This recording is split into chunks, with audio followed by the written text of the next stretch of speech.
from the other people so that I'm good to go. As good to go as I'm going to get. Well, we've already started. So, decompiling the year, the final Bytes of the year. I'm Aaron. I'm Del. And this is repp.show.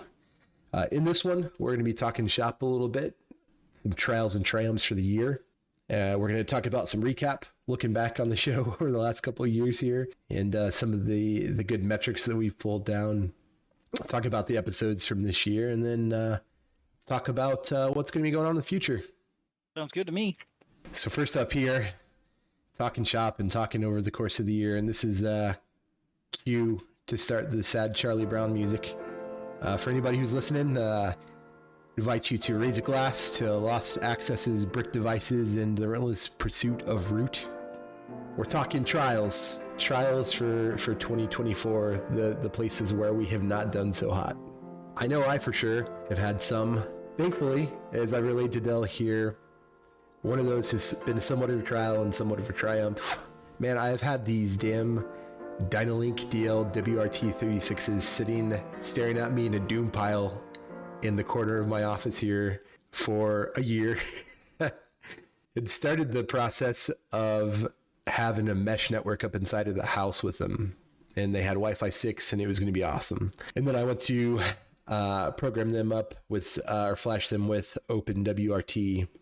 So I know for sure I overwrote some sections of the MTD devices that I probably shouldn't have. And that guy right now is sitting at this crappy state where when I plug it in, it'll kind of power on for a second, but it'll get stuck at the U-boot prompt.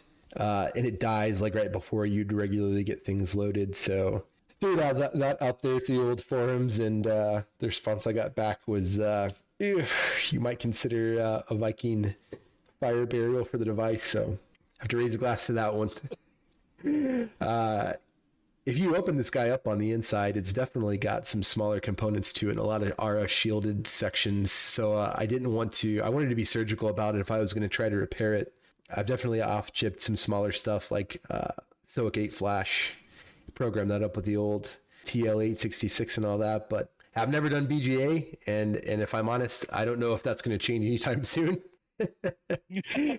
But we'll see. I think this fate for it right now is going to be throwing it over into another doom pile in the corner and hoping that at some point somebody either else finds the JTAG if I get around to finding the JTAG myself, or a spare port for like some Spinor. I can try to bootstrap and beat the other flash that's on there prior to it getting up in secure boot, which would probably be a lot of work. But the other one is good, so that's good. That one, as it turns out, was in a little bit better of a boot state. I hadn't overwritten the MTD devices, so I was able to pick up some JST connectors and use the old trusty FTDI TTL 232R serial console cable. Got it up and running, so I have one leg of a mesh up and running. First try.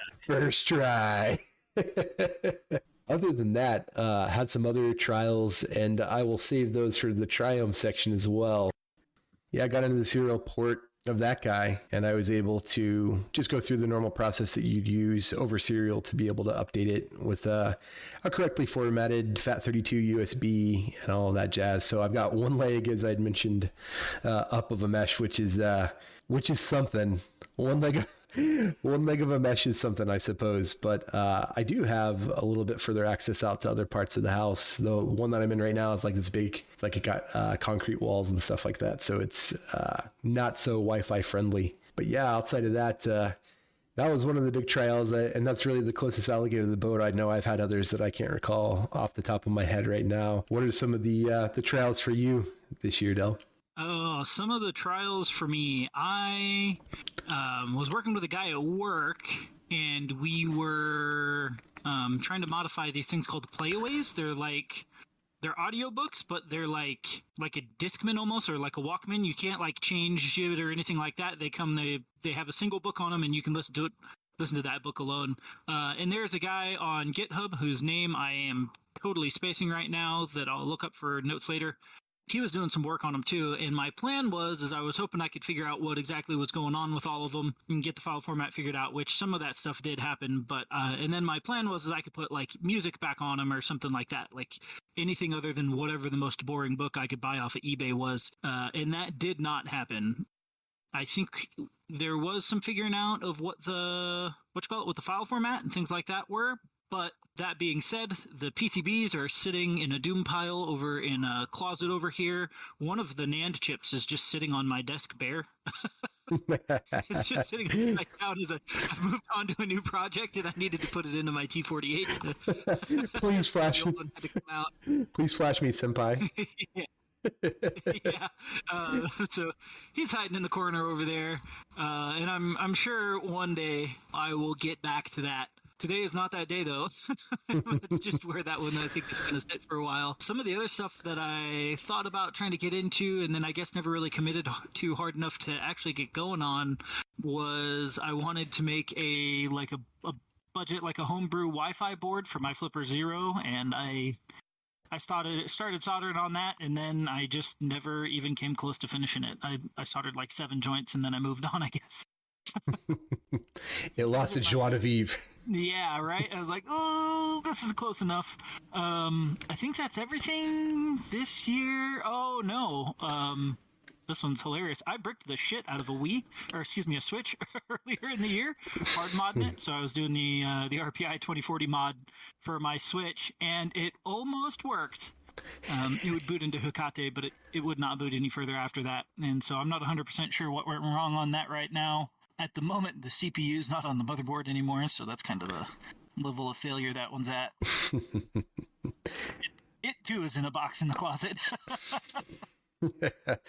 Yeah, I think that I want to say it was maybe a little over a year ago. I'm going to scroll here for a moment. Did you happen to see that video of the guy going to Shenzhen and just kind of shopping the market and buying components and throwing together his own like Nintendo Switch? That was wild video. I'll just see if I can get that down, share it. I have never seen it with the Switch. I have seen it with an iPhone. Something parts. Might be the same guy. Yeah, it sounds like the same guy. Yeah, if it is, gotta find him on social or whatever and hit him up and see a little bit more about some of those projects. But yeah, I think that another one that Parts, the name of the YouTube channel. Strange Parts, that's exactly the one where he strolls around Shenzhen, which I think would be a cool thing to do at some point in the future if I could get an unlimited travel budget and not have to work.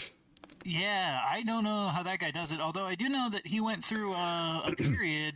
Something had happened. He'd gotten a concussion of some form, and he had like some long-term brain injury he had to kind of deal with. Oh, damn. Well, I think according to his YouTube channel, he's roughly making videos again. That's good. That's encouraging. Let's hope his year ends well. Through the trial, not of the triumph for him. I don't know this dude's name off the top of my head for some reason, and I feel like I should. Surely his name isn't just Strange Parts. Wouldn't that just be the height of irony, though, if it was? What is that term called for when they say your name somewhat dictates who you're going to be or what you're going to be about in life? There's some word for it. There is a word for it. I don't know what it is, but I know what you're talking about. Back on the train, though, for the trials piece, I will say another trial that I did have. I was going to put it into Triumph, but it's really more of a trial. Was the not abandoned, but abandoned USB HID driver that I was putting together with an STM32 that I wanted to play with for an SDR project. It turns out I wasn't really wrong about some assumptions I was making with it. I was just merely mistaken. That's my story, and I'm sticking to it. And so I've got to go back to the drawing board about some of that, but that's probably more of a trial really than a triumph. I will say that it has the ADHD pause button fully smashed down right now, though.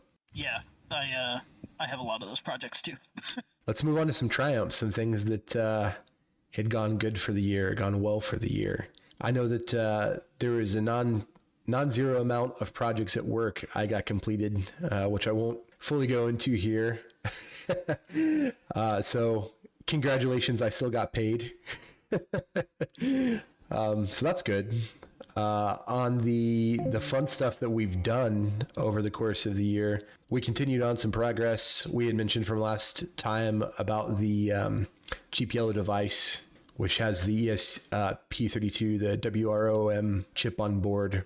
Picked one of those up too because I had the firmware and you had the firmware and the board, but it turns out I was able to get both. I'd shared some of that in last episode's show notes, but one thing that I think we kind of went to hard mode first, to be honest with you. We went immediately towards trying to pull down the flash, pull out the individual parts, throw them into Ghidra, and start to do the disassembly there, look for strings and stuff. But I gotta imagine as part of a CTF, one of the things you probably should be doing as well is interacting with the hardware. So ipso facto, I picked one up. And there are a couple of things that I haven't investigated yet, like the RGB LED. It's got a light dependent resistor on there. It does have a speaker port, and it also has two little extended IOs, the P3 and CN1 ports. And then the serial port out P1, but it's connected to the CH340 chip on there. And I'd seen on some forums that people had some difficulties trying to do anything like hook GPS and stuff up like that to it, because it was hooked up to that CH340 to be able to handle the serial USB stuff. I imagine that also running some of the Marauder firmware and actually associating it, running through some of the screens and running some of the utilities and trying to get those to play with some other Wi-Fi networks is probably going to be something we'll investigate here too. Have you made any romps into any of that? I have played with it a little bit when I first got it. Unfortunately, I think we had talked about this a little bit. One of the things you definitely kind of need to do some of the Wi-Fi stuff is a trans flash card. You basically need some form of SD card in there so you can do some of the Wi-Fi sniffing, and then it'll save those to files, and then you can kind of select that stuff once you're in there. I have, I think, currently the standard build of Wi-Fi Marauder for it, not the CTF one. I'm totally spacing right now. The CTF binary. CTF one, thank you. But yeah, I did play with a little bit of like pissing people off at DEF CON by like spamming random stuff, like iPhone spamming and things like that. I played with that like a little bit, but beyond that, I didn't play with it a whole lot more because I didn't have that trans flash card. So, but you kind of always got to do, you got to mess with people a little bit when you're in public. Yeah, well, especially at events like that where it's just kind of the unofficial rules, right? Or it's coming some way or another. One of the things I did with it, not Wi-Fi, but on Bluetooth, I had put it in like a little case in my pocket, and I would run it while I was like taking my kid to school. Watch people get really annoyed with their phones in line while I was waiting to drop them off. Reminds me too that when I first picked up the Flipper Zero and grabbed down the file to be able to open up the back little hatch ports of Teslas for the charging port. Oh yeah. Popping those all day in our parking lot at work. Oh yeah. There's like 3 Teslas right outside of one of my son's doctors, so I always the doors on those when I drive by. I used to just keep it in my wife's car. I've got it in the house right now, but yeah, I'd keep my Flipper Zero in my wife's car specifically so I could send those little lovely packets. I downloaded one. I don't remember who it's from, and I'm not going to go check. I guess we can put that in show notes. Where they had a bunch of stuff like gas station like signs and stuff like that for gas prices and things like that. Oh wow. And I kind of sketchily sat around a few of the gas stations nearby here and tried to change their signs, but unfortunately no avail. What do those communicate over? Yeah, I just won't click around. 433 basically. Okay, classic. Yeah, they're basically just 433 ISM band stuff. So I think the radio in it is a CC 1101 11 or whatever it is. 1101, thank you. Man, dyslexia for the win, I guess. I think that's the radio or something like that in it. And like in my head, when I see the files, to me they look almost like RF samples, but they're not apparently. Apparently, like no. You have to choose, like it's got to be the right possible FSK methods that the radio can do and stuff like that. So it's not like a fully just can do anything with it radio like an SDR, but yep. Still pretty dang good. You're talking Flipper Zero, right? You can get a lot done. Yeah, you can get a lot done in the ISM band on it. So that's, it is what it is. I did play around for a little while on their Discord with a couple of folks trying to play around with the format that's on there. I want to say that it's like a comma separated value format or something like that, which gets consumed and goes into a black box on the device. Or really just like the CC 1101, it supports the different types of modulation, but that's all inside of the chip. That's opaque to you. You just are usually controlling it over SPI. and then after you set the settings you need in SPI, the rest, all of like the NCO and all of that little stuff is all built in there on the inside of it. And anything you do outside of that to the antenna would be like an exercise left for the reader. If you want to like have a PA or do anything on the PHY side of life, you know what I mean? I want to say the Flipper Zero is the same. I don't have to look that up. I feel shitty that I don't know off the top of my head, but it's been a little while since I looked in the deep specs. After I got the guy set up with the right firmware and had started just popping Tesla doors, I was like, ooh, fun and neat. Kind of stopped from there. I think you're 100% right. One thing I do wish it had that I think the Wi-Fi dev board, so if you get the Wi-Fi dev board, it comes with another one of those radios and an ESP32. And I think if you get that one, you can use an external antenna, and I would love to get a good amp to, definitely not put me outside of the legal power range of the ISM band, but to maybe put out a little more power than I can put out now, of course, within the legal limits. So that's kind of where I would really like to get in and sort of mess with it on that front, is like, hey, let me see if I could get a little extra range out of this and see if I could start doing, because like if I want to pop a Tesla door, I gotta be pretty close, Yeah, if I recall, it was probably, I don't know, maybe, what would you say, maybe like 30 yards? Yeah, something like that. I guess, or any external antenna on here, right? Like if I could just get an external antenna port, even if it was one of those trash CFL ports that I don't really like or try to advertise or anything like that, like I would still like that. Yeah, that's no here nor there, I guess. Just one random fat guy wishing he had a thing. On that front, though, on the like kind of forward development for its side, let's with the Flipper Zero and get it back on the rails with regards to the CYD, the cheap yellow device. I did play around with it a little bit. A lot of the ESP32 development boards that I have are the smaller typical ones that you pick up. But this is the first time I've had the actual CYD. So I was like, okay, what do I need to actually get this guy going? The quickest and easiest way to get it going for sure was using the Arduino IDE, hands down. Not only is there a lot of exemplar code out there, but there's also the nice header files with all of the pound defines that you need to be able to set the correct really SPI pins, and as well as chip select and pressure pins and stuff like that for the TFT. Two libraries though that I had to use to get it working were the TFTP or TFT underscore eSPI and the XPT 2046 underscore touchscreen. I could not get it running without both of those. So I did have a little bit of trial, a little bit of triumph there, because what I wanted to do was, I know that behind the scenes, what's going on with that is the Arduino IDE will ultimately run the ESP tool Python files behind the scenes, and all of the compilation, all that stuff will still get built down correctly for the ESP32. But I wanted to see if I could output that prior to it hitting the flash of the board, like maybe with debug symbols. To be able to play with that a little bit inside of Ghidra 2, or if they use the people who ran the CTF did something similar, if they were using the same types of libraries, maybe I could resolve some of those function names and things like that within the Ghidra database. But yeah, I haven't quite got there yet. There's always the hope that, through Christmas break and stuff like that, I'm going to have more hours in the day. But, family time, gotta get that in, and that was good here at our household. So I'm glad that it was just less time towards the nerdery projects, but it was the TFT on it initially was kind of a pain to contend with. But actually, after I got those libraries, somebody had done the prior works, and we've beaten the drum, I know, on the show a lot. But man, prior art, people who get in there and figure it out first time, like, I wish they had like a buy me a coffee link or something like that. I would smash that donate button. I agree. I will say I don't hate, but I do wish that the Arduino IDE was better.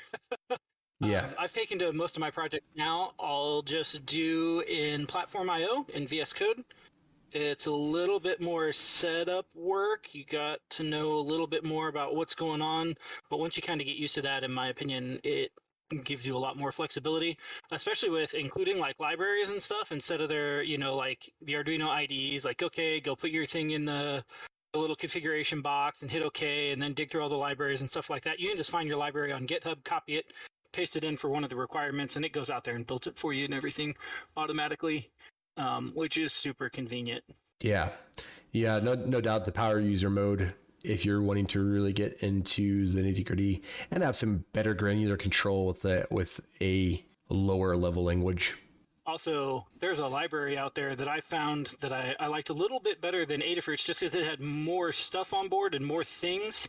I had switched from the same TFT that's on the CYD to a slightly larger TFT, still with a touchscreen and everything. And it was a pain getting everything to work correctly because the touchscreen chip was different and the controller for the board or the TFT was different. But there's a library out there called, I'm not sure, Lovyan GFX, Lovyan Yeah, GFX. I know exactly the one you're talking about. Mimics Adafruits. Yeah. And man, it was more difficult to get going because I was using a weird configuration, but I was definitely able to get it going, and I have had a better time so far with that one than with some of the other TFT libraries available for the ESP32 or, the various screens in general. Yeah, I think that after getting these up and running and just understanding the device a little bit better and how to control the I/O, I'll probably end up getting back into the straight up Espressif tool sets, you know what I mean, to build out some of the projects and stuff like that too.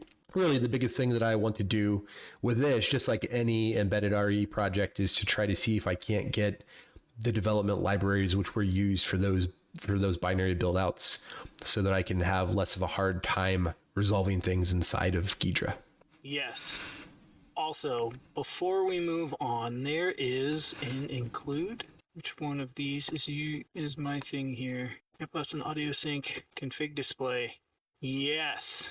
When you're accidentally using the wrong SPI port, you'll be using like a software SPI implementation instead of like a hardware SPI implementation if you try to use the wrong pins. And oh my god, did I have so much trouble like with it writing to the screen so slow. That just popped into my head while you were talking about it, but because I was trying to use two SPI ports at the same time, I was using one to talk to the screen and one to talk to the touch screen. Yep. The touch sensor. Yep. And I needed them both to be pretty fast, and so I wanted them on two different ports, but I was just like, I can pick whatever pins I want. And then when I tried to do that, the software SPI port that it used was just too slow, and it would write to it would take 6 seconds to write to the whole screen, and that was like a 320 by 160 screen, which was wildly unacceptable, of course. So if you're listening to this and you're wondering if maybe why your SPI port writes like a pile of crap, then make sure you're on the vSpy host or the HSpy host and not some other random, pick any pins you want software SPI port. Yeah, I think that was something not exactly the same, but something similar I experienced when I was playing around with it initially, because I believe that I had the wrong SPI frequency set. I think both the frequency itself, along with for reading the TFTP or TFT. I keep saying TFTP,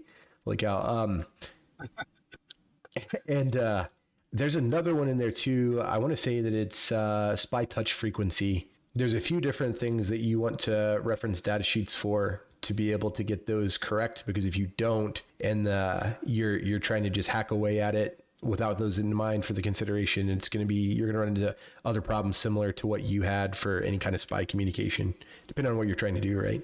Yeah.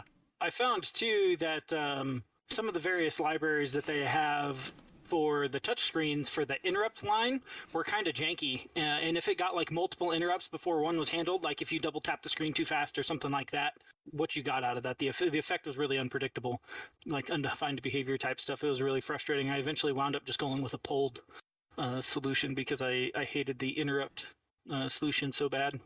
For whatever reason, I tend to dislike interrupt-driven processes as well and tend to go for polling. I don't know why. Maybe it's just my perception of how you interact with it. Same is true for GUIs. We're still in triumphs here, but I'm gonna go on another tangent because it's what this show is about. Yeah.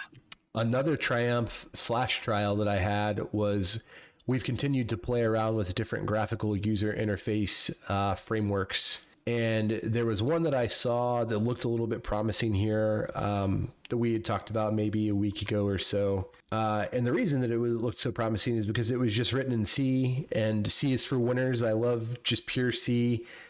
I tend to dislike C++. That might be controversial, but there's just something so simple about C. And not only was it C, but it was It was like C99 or something like that, and or everything compatible.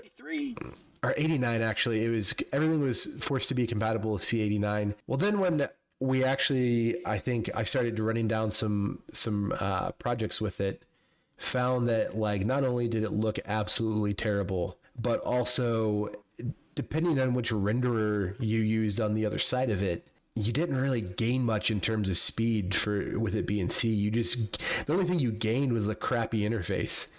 And I was like, if I'm still going to have slow reaction time, I might as well go for another graphical user interface framework.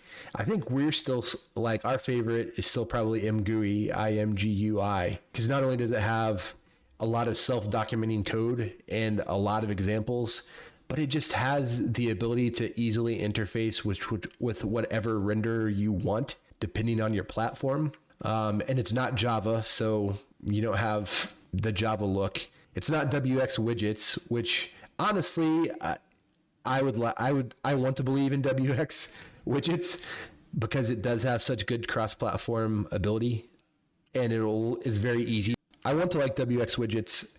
I really do, because functionally, I think that it has some of the best integration for whichever system it is that you're using. I just have never really liked the look. I like Qt as well, but Qt, when you write it, especially with C++, looks so terrible. There's some performance hits when you're messing around with like PyQt that I don't love. So I think the answer right now for some of those other little development projects we've been making, I think primarily as surrogates for different types of demodulation, because GNU Radio is always such a dumpster fire to deal with when you are dealing with major or even minor upgrades, which are major upgrades. But I don't think that we've really honed in on the one outside of MGUI yet. That was a lot of word soup from me. What are your thoughts or opinions on the state of the state with the GUI integration? So I hate Qt a lot less than you. Now that I'm kind of used to it, and dealing with the events and, binding functions to buttons and things like that, like, I don't hate it.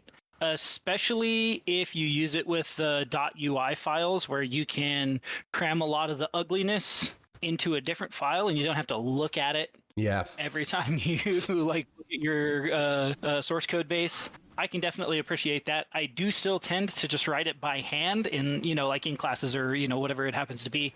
I'll have my main widget as a class and all of that other stuff. But it is, and it can be a little frustrating to deal with the shenanigans that it puts on. I generally prefer interrupt-driven stuff. I kind of like that better, and then just let me put an event in a stack, and then I'll handle the event later when it comes back around, and I'll just handle them in order. I kind of like that as long as the interrupt system is implemented well.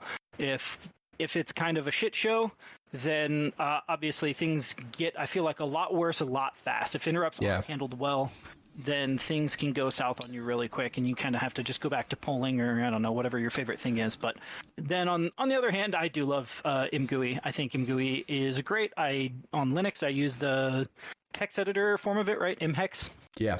And I do like it, and I like the look of it, and I like how easy it is to set up. I do wish they had some default, like, widgets for, like, rastering and things like that. Like, it's got some plotting widgets, and there's mplot out there. You can use that build to plot things better, but that's more geared towards, like, making, like, business charts and stuff and things like yeah and that's not usually my interest, right? I want to raster some data, so by and large I spend a lot of time effectively just using Qt to raster things or plot stuff, or whatever it happens to need. You rocking the route that I could. Are you rocking the latest Qt6, or are you doing an earlier version? I think most of the work I've done has been Qt5. Gotcha. I think that one's been around for a minute and has a decent corpus of exemplar code and things out there. Qt6 is relatively newer. It is, but it's starting to be unmaintained. So a lot of your more modern, like Linux machine or like Linux distros and things like that, they won't have Qt5 in them anymore. A lot of them will only offer Qt6. Like if I do, 1 second, sudo dnf search Qt. Don't see my password out loud while I'm typing it. Yeah, looking on this random Fedora box I have, it looks like all it is Qt6, right? No Qt5 available. Gotcha. And anybody who's ever tried to go out and build, oh, I was slightly wrong. It does have a couple of Qt5 modules still kicking around. But I have run into a few distributions that have moved on from Qt5. And if that's something you need, building Qt is always just the biggest pain in the ass. You know what I mean? Like, it's the only thing worse than trying to build GNU Radio from scratch. It's just a huge pain, and I don't know, it always winds up being a mess and everything. So I don't know. I like it. It's still got all of the support out there and everything, but I have noticed that like a lot of default stuff is starting to come with it less and less now. Kind of like the Python 2.7 of the Qt. I think it's going to lose support here soon. That's hilarious. But there's always going to be that one project that you still use that still has it for some reason. I was just going to say the exact same. That's where it is nice that certain things like Docker and some of those other like kind of, have your build environment kind of jailed things are nice. But then that's also one other thing to set up versus, running it just straight off the machine. But yeah, there's always, I want to say another scroll moment here. What was it? Beautiful Soup for the longest time continued to run on earlier versions. And at the time I was using Python a lot to be able to do like web scraping and do some kind of pen testy type stuff with it. And I was super frustrated. It was right there during the transition time that happened, and it lingered for a couple years. But I know I'm still running them both on this box that I'm talking to you on right now, which is a Ubuntu machine running XFCE, which I don't think that you're a huge fan of, but I've been a pretty steadfast holdout on for years. Just because it doesn't. I'm not a fan of that one. It doesn't move too much. So you lose a little bit because it looks a little outdated, doesn't look quite as polished, but at the same time, it moves like that freight train, slow and steady. So no updates have borked anything for me in a frustrating type of way with it yet. We'll see So the computer I've been using lately, the Linux computer, is just like my nerd laptop. My wife broke the daylights out of this laptop. She broke 2 charging ports in it, and I was able to fix one of them. Nice. And then it became my nerd laptop at that point. But like, it's got Fedora, I think 41 on it now. /etc/Fedora 40 on it, and whatever the default that it comes with, honestly, is pretty solid. Nice. I don't think I have any complaints. I can't remember any major changes I made to it. That being said, I do not know what it is. Easier to just Google it. Yeah, apparently GNOME is the default, which might be what I'm using. Gotcha.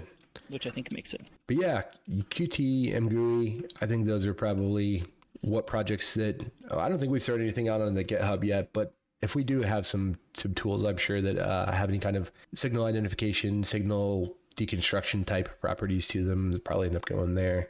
I think it'd be easy enough to look into a lot of the current as well as older GNU Radio and get some inspiration there. But I don't know. I always feel a certain type of way when I start to add on a lot of bloat from other projects and stuff like that. I want it to just be the simplest MVP product that I can, to a fault, I think.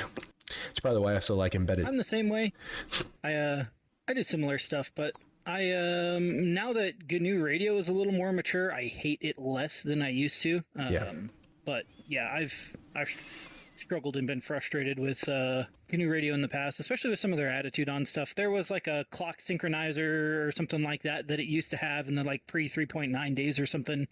And they got rid of it, and somebody had asked in like a forum post or, their mailing list or something. And it was like, hey, I used to use this in a lot of stuff, And somebody responded with like, well, it made like a lot of assumptions, which is, all fine. And then like at the end is like, yeah, if you don't know how to model the channel, then you just shouldn't be using this. And it's like, all right, like, do we have to be like that? Because it worked fine before.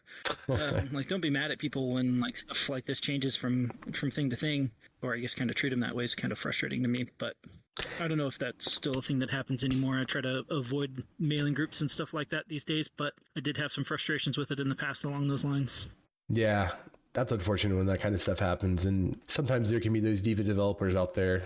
I get it. On the other side, sometimes you have a lot of people who are hitting you up all the time for either inane features or minor quibbles, which they could probably figure out. But I don't know. It's a badge of pride for some people to just be dismissive, I guess. I don't know. Yeah, that's 100% correct, and it gets a little frustrating to me. The alpha geeks. Days that end in Y. Yeah. No humility. I'm trying to do nerd stuff here, man. Come on. But yeah, I think we're still on triumphs. I I love how we've gotten off on the side tangents, but let's hear some of your other wins. What other wins have you had for this year?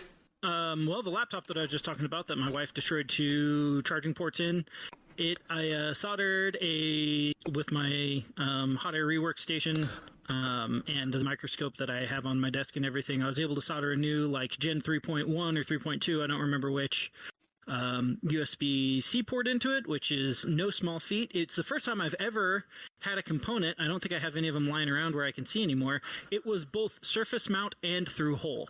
And not in the normal connector sense, in that it'll have those big shield connectors on the outside. Hole.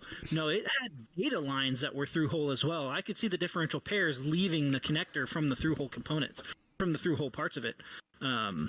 I'd never seen that before. That was kind of a surprise to me.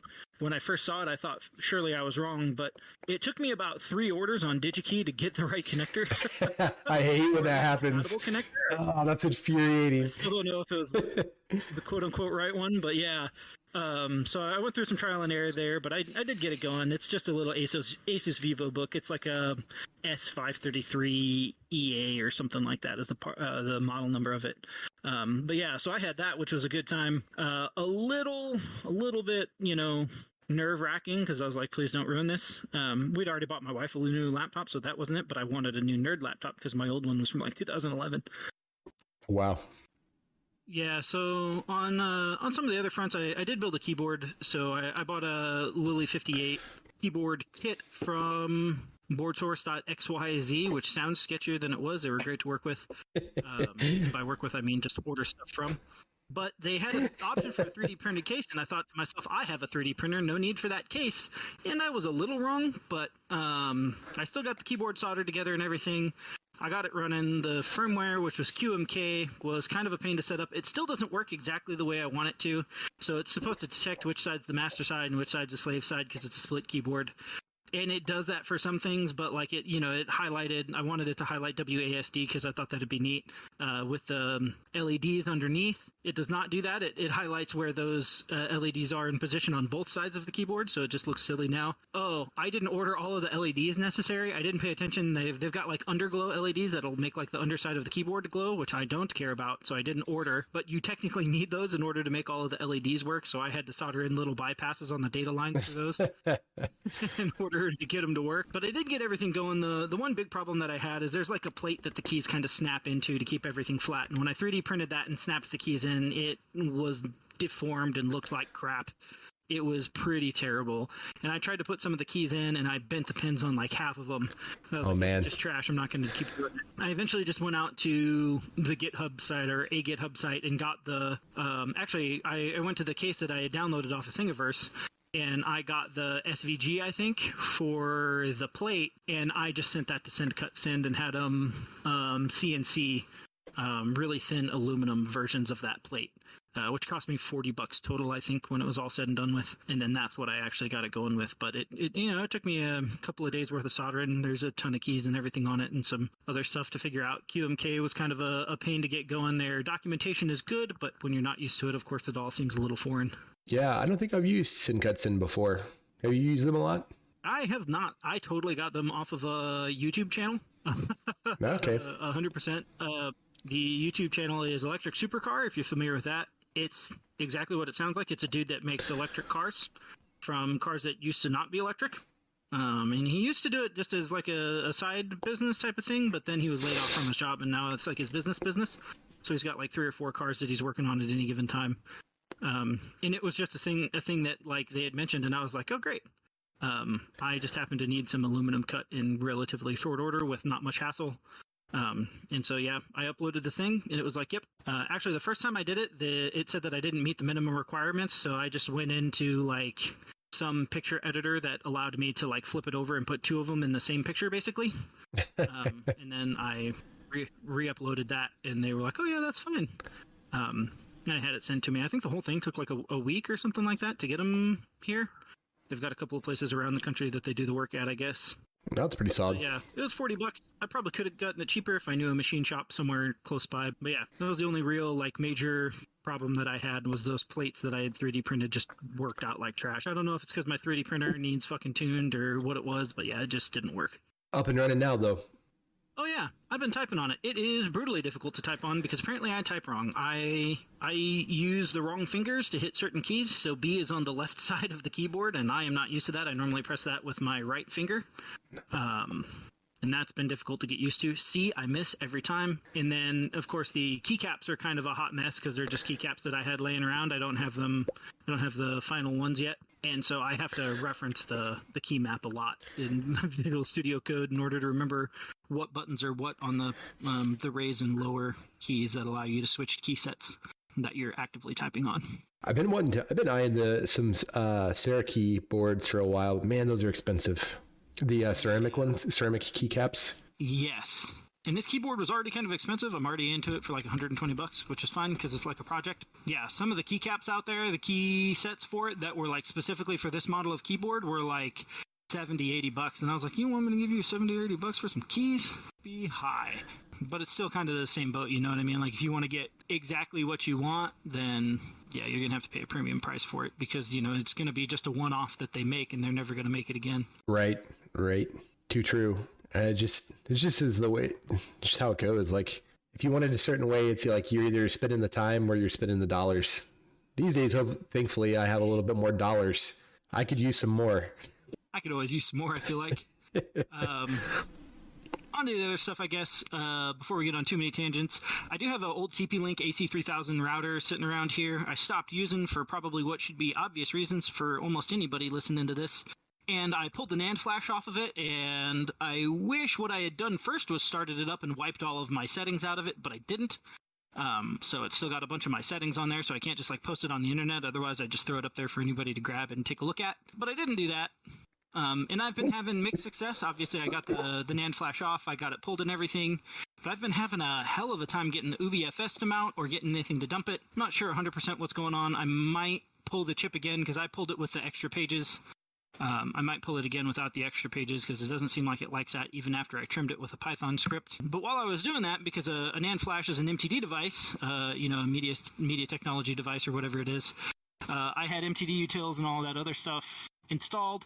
And what I found was I almost accidentally wrote random router firmware to my BIOS because for some reason when I installed all of those utilities, Fedora thought it would be acceptable to just expose my BIOS as a random MTD device in the device tree. That's wild. So now I wonder if that's slash MTD0 is my BIOS. Like, and it looks pretty much like my BIOS. Unfortunately, when I downloaded the package from Asus to see if I could look at it, it seems to be either encrypted or compressed or maybe both. But yeah, I have a pull of it now, I guess, and I've been kind of looking at it. But I was flabbergasted. If I hadn't stopped myself when I was like, why do I have more than one MTD device on here? I'd have a Bricks laptop right now. Yeah, oh man, that would have been a bad day. That would have been in the trials section with some pretty serious frustration. Yeah, I don't know if that's normal behavior or I have no idea. I guess obviously there are some flashing utilities that flash from inside the operating system, so I always knew there was probably a way to expose it. But it doesn't feel like I should be able to just sudo and write over my BIOS.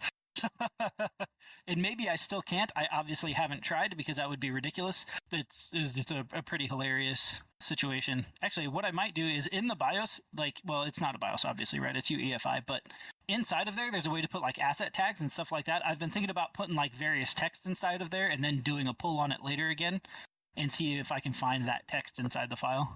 Oh, that's pretty cool. Yeah, I mean, that's, if nothing else, that's going to be a fun way to brick your friends in the future, right? Yeah. Holy cow. But it'd also be kind of a interesting like attack if you can, right? Like if you can get into something and just write over the BIOS or the firmware or something like that. It's like if you want a good brick button to just write over the first meg of firmware and then move on with your life. Yeah, that would have been, yeah, I'm sure there's no shortage of imaginative things that you could do. Had me thinking for sure when first my first gut reaction was like, what? How is this a thing? Why would I want? What in the world? But the more I've been thinking about it, the more I'm like, supposing I have that on something else, what might I do? Right? Yeah, and so the really weird part about it is like if that's true, if I can write to that from pseudo privileges, I can permanently affect a machine. You know what I mean? Like I kind of just win. You know, like I never need to compromise that machine again, because if I can write to the BIOS from user space, even just with root privileges or something like that, like that's a big deal. Something maybe to poke around with and see if others have experienced something like that too, and what the expected or intended use of that would be.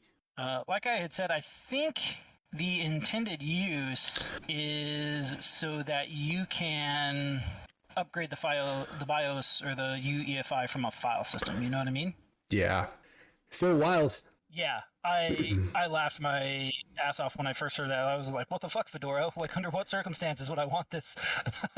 Right, it's probably not a Fedora problem, but that was like my first reaction.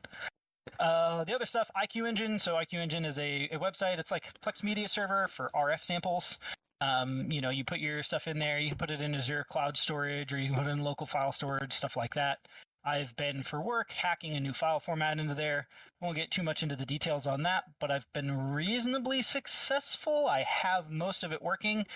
The one feature that we would really want at work, which is file downloads, doesn't work, so I got to finish that up. But aside from that, it'll FFT stuff in the browser, and it looks really good. Nice. I've been pretty excited about that.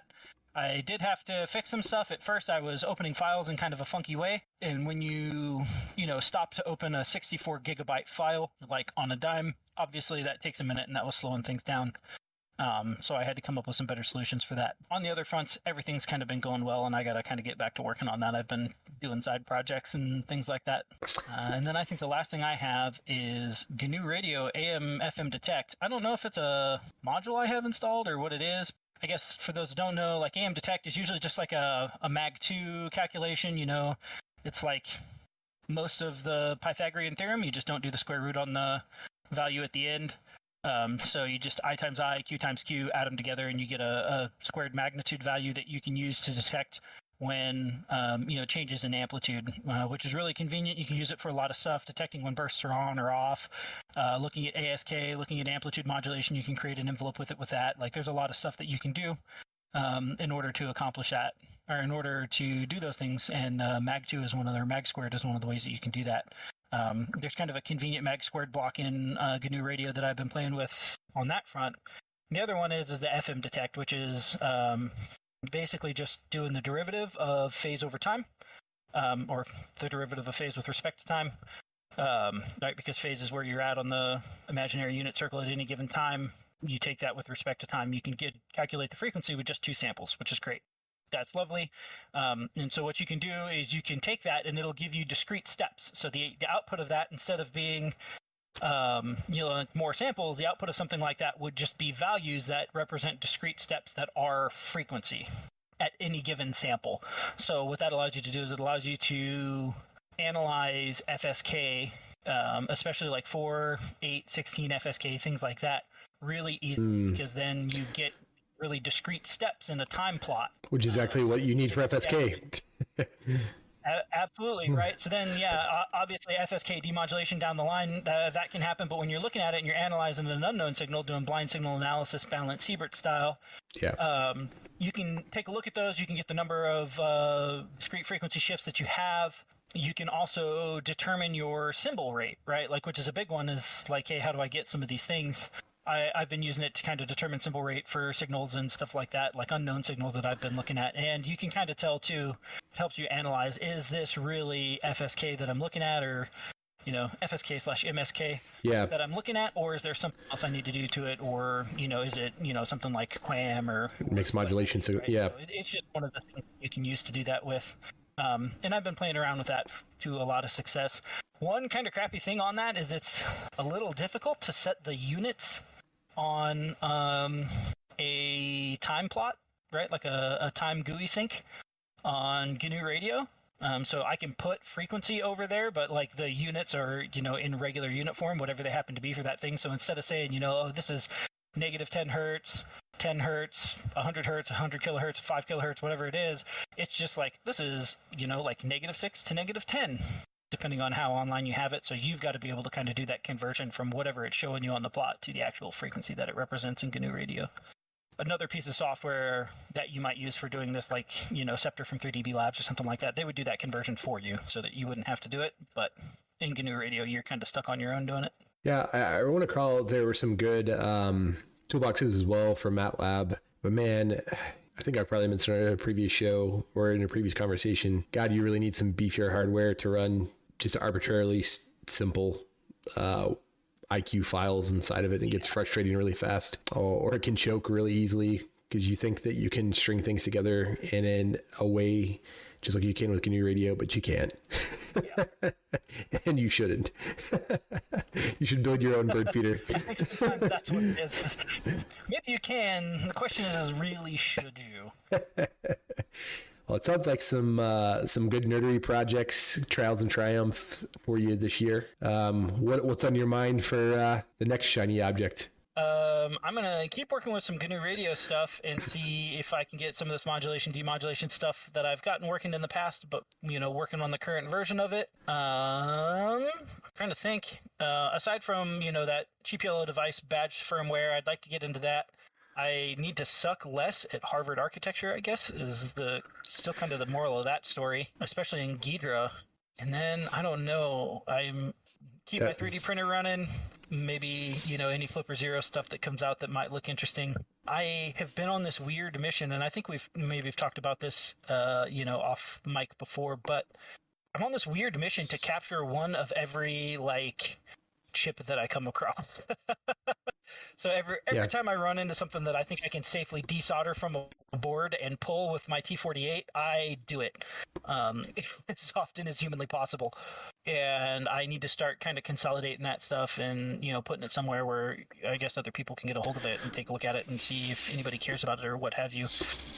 That's kind of something that I've been thinking about. I don't know if get more serious is the right word for, but I think that's my goal in general for 2025 is to stick with it a little bit more for some of the ones that I have versus trying to, chase all the shiny objects. Though I've become, I don't know if you feel the same way, a little bit more discerning in the things that it's like, no, this should be something that I abandon more quickly when it comes to some things, because you realize how much time it will actually take because you have that basis of comparison for similar, things. And you're like, that's the juice isn't worth the squeeze for me with this right now. I think that I'll ultimately put this one on the back burner. And there's probably somebody else out there working on it too. Or you do come across that Discord or that whatever, whereas people are working on it. And that's a win for me. Yeah, I'm in the same boat. I've become more discerning with that stuff. And I think some of it has to do with my understanding of exactly how much time I have to dedicate to things. When I was younger, I felt like I could probably do stuff a lot quicker than I actually wound up being able to do it. And now I'm a little bit more realistic about it that I'm older. I'm just like, I'm not going to be able to do that in even half the time or even twice the time that I think I'm actually going to be able to accomplish that in. So I'm not going to bother getting started on that. No doubt. When your Scotty time estimates that you build in for yourself start to be a little too spot on. Yeah. Your guy got it dialed in. Especially with family time and stuff like that. Now I'm more cognizant of the time that I spend doing certain stuff. You know what I mean? Yeah, 100%. So with that, let's talk a little bit of a recap. Let's talk about some metrics for the show for this year. I will say that thankfully Spotify had a nice wrap for us. And this year in the show, we gained 32% more listeners, had 96% more streams, 104% more followers. The favorite episode of folks was the one that we had Ryan on. That was episode number 4. We only had a couple this year, so some of these numbers make sense versus 2023 where we had nothing. Let's talk about age demo here real quick. So 18 to 24, that's about 5% of listeners. 25 to 29, 19%. 30 to 34, 21%. 35 to 44, that's 43%. 45 to 54 is 7%, and 55, 5%, which I find makes a nice little bell curve in the average. Still interesting. I think we have 50. Was it 50, 55, something like that? Followers, yes. Let me double check real quick, but I think 58 was the number. Spotify gives you all of this really nice and easily, and then I forget where it's at every time I need to look it up. Oh, here we go. the one labeled handily Spotify for podcasters. So it says the number is 55. So I don't know if either of us were right because I forgot what we both said already, but 55 is the number. No, roughly right. Roughly right. Yeah, there's a lot of details that you can get there inside of the metrics that were unexpected to me. I think one that was unexpected was we've been streamed in 19 different countries. People who listen to this show also like and listen to Darknet Diaries, which who doesn't? That's an excellent podcast. Love Jack Resider's taking it old school radio style approach. I really like his edits and stuff like that. The Hackaday podcast, which, man, also something that I love. And then stuff they don't want you to know, and then stuff you should know to round out the list of top podcasts that people also listen to.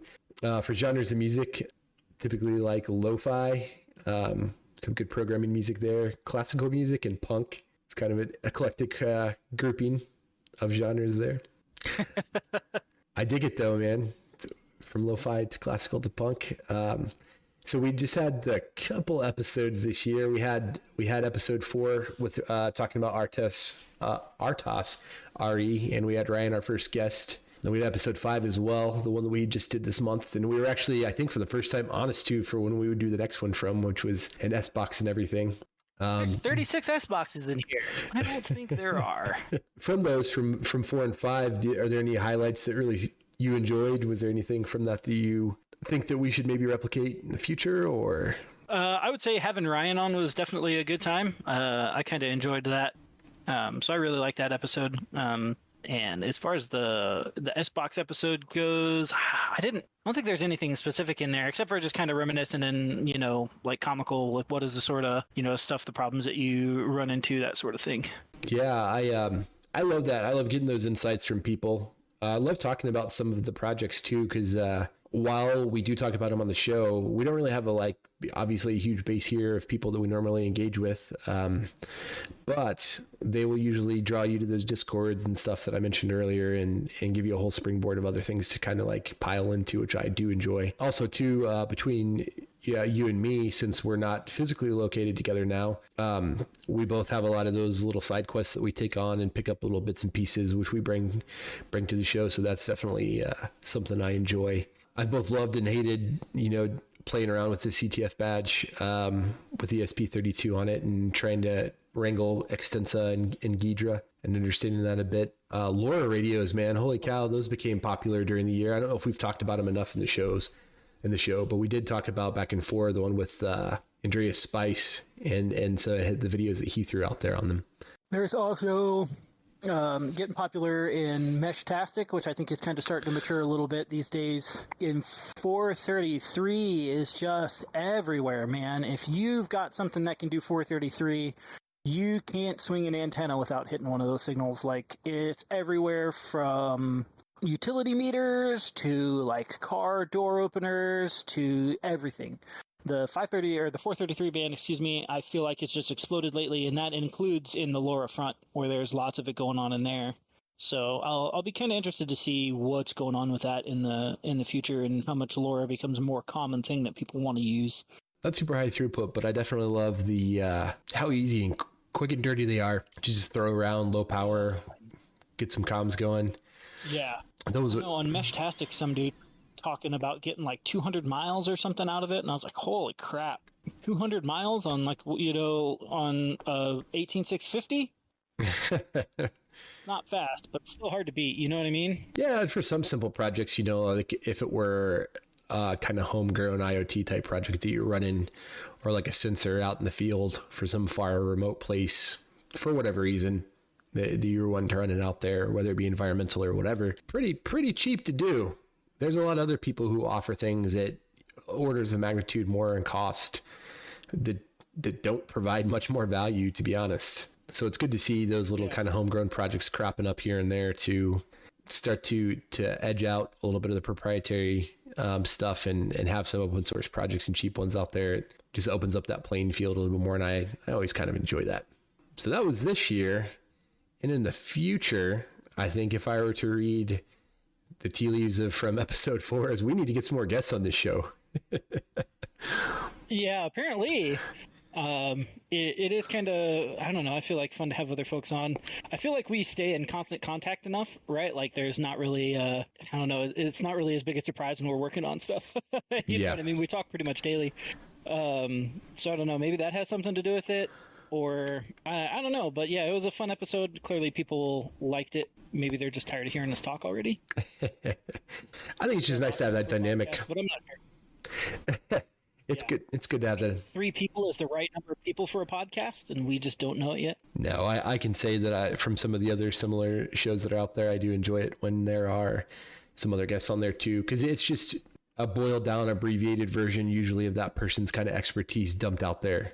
You know what I mean? When you get that, it's like you're getting the best distillation of what that person knows, who might be like the subject matter expert on it. And that's always, it makes you feel a little bit smarter by proxy in some way, or at least lets you get a little bit of a handhold onto feeling like you might be a little bit more confident about making or breaking into whatever it is that they're talking about. It's not as challenging. It doesn't seem as challenging. So yeah, I think in the coming year, going to try to get some more people on. And so on the news of the good for that, and what I'll probably be doing here is reaching out over through Blue Sky. As mentioned in the last episode, we did kind of nuke everything except for Blue Sky. Got that up and running. Got the DNS text update in there from our domain, repp.show, for our website where our show notes go and episodes associated with it. That was really easy to do. And I dig the concept very much of being able to, like, even if you were to move away from Blue Sky or something else, still kind of keep that that following along with you too. I'm going to look more into that and play around with it a bit. But slowly started to add in some of the people who are fan favorites of ours as fans of theirs, and seeing maybe if we can't link out to some and talk to some of those folks and see if they would be interested. Gosh, man, we really don't. I don't know how it typically goes, because if anybody's expecting to be paid, it's this is not the show that's going to be giving out big payments. Maybe. Yeah, we can't offer you any money. We can't offer you any prestige. We certainly can't offer you a large viewer base. So if you think 55 more people need to know about you, feel free to send us an email. Oh man, that's great. I think that the answer there to that bigger following is probably for us to get off our duffs and produce more, to be honest. Because it's as we've gone over the years, it's gone up in the steady clip pretty much linearly with the amount of content that we produce. So gotta assume that trend line will continue for some amount of time. There was a good 8-month gap there too, where I just know where, like, episode 5, somebody surely, or 4, I don't know, whatever it was, somebody was surely like, who the hell are these two, and why am I subscribed to this podcast? Because it was like an 8 or 12-month gap between episodes, which is maybe a little too far, but you know, it's working out for us so far. Oh, for sure. And obviously not the intent. Ended up there in 23. I moved super far away, got a new gig, and that kind of uprooted the whole family life and everything for a while, getting into new schools and getting a new place to live and all that jazz. So, but I might have another little interruption here at the end of 25 or the beginning of 26, probably another move in order, and then hopefully not for a while after that. So we'll see. You never know. You eat years up real quick the older you get, you know, but man. Yeah. Especially when you're busy. Time kind of goes by fast. Obviously the podcast isn't exactly, we're not making our living off of it. Right? No. We're not asking people for anything. We're not, making money. I don't even know if they're like, if Spotify has a way to monetize podcasts. I don't know if that's the thing. I haven't, nor do I plan on looking into it, and I haven't gotten the impression that you are interested in that either. But it's just like, yeah, like sometimes between, getting kids to and from school and just work and anything else you got going on, like you just lose track of stuff. Yeah, no, I think that's an important point. I think that there is real no intent for us to do anything but build community here, I think. And honestly, use this as an excuse to talk to each other in a more structured basis on projects, as well as potentially pull in some of those other people who we've wanted to talk to, who we don't normally get to talk to. So just got to start doing the reaching out, which is the hard part, right? With that too, wanted to also say we've already updated the Blue Sky with some of her artwork, and we'll be updating the repp.show page here shortly. But on there's a couple of different graphics created by a good friend of mine and a really awesome artist. Her name is Caitlin, and out there on you can find her more about the work that she does out there on Instagram. She's at CTLNFRNK. Or she's also got a website that she links to on there too. It's caitlinfrank.journoportfolio.com, and I'll throw that in the show notes. But wanted to give her a shout out because she really was able to put together some quick prototypes of some wild ideas that we had, super quick and not super expensive, which is like my favorite two overlapping Venn diagrams of a thing that I'm going to get. So thank you so much, Caitlin, for the awesome graphics. And we'll probably end up getting those onto some t-shirts at some point. We were trying to play around with some drop shipping type stuff. I had a Redbubble, but somehow it got unceremoniously destroyed. So onto other things. And that's not necessarily to make any kind of large amount of money, but it's really just to try to get the name of the show out there if people are interested in it too. So that we can find some more interesting people to talk to and build that community as we were talking about. Also, for the Blue Sky, the profile, I'll throw that in the show notes, but it's repp.show, which is repp.show. Already started adding some people and stuff like that. By the time you guys hear this, it'll probably be swimming. I'll also probably post to the first post to it for this episode coming out whenever I get it finally edited and the ums cleaned up and all of that good fun. Wanted to mention as well, you can reach both of us via email. Mine is Aaron, Aaron, at repp.show, and Dell's is Dell at repp.show. Anything else you want to throw out there into the universe, my friend? I don't think so. Yeah. Yelled at the stars for one night. 2024 in the books. Looking forward to getting more at it here in 2025. Thanks for listening. And we'll try to be getting some more content out there to you. Have a good one.